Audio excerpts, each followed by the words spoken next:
Venga, ahí.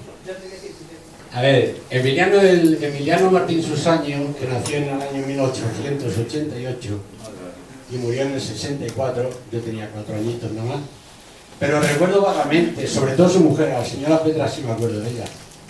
Y este señor se dedicaba a ir por todas las poblaciones por allí cercanas, Ciudad Rodrigo, a Coria, a muchos sitios, y echaba sus coplas, hacía coplas y las echaba sobre todo cuando había mercadillos y cosas, y le daban 4 perrillas y con eso se ganaba la vida.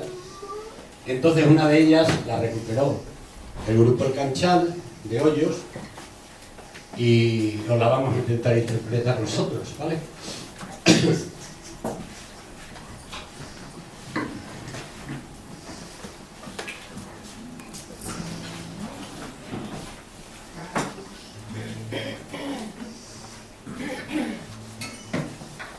Caros amigos lectores, escuchad si es que me atrevo a escribir este romance hablando de los mineros.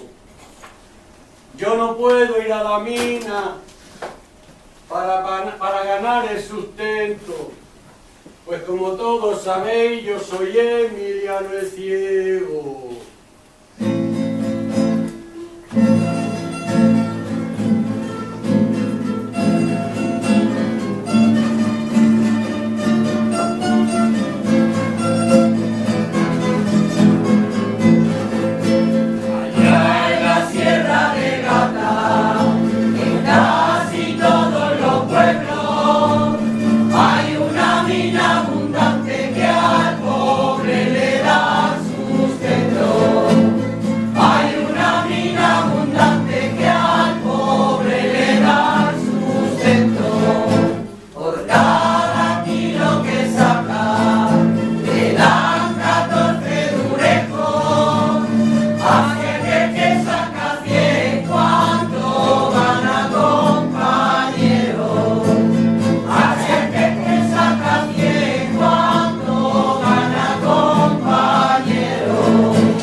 Se acaba.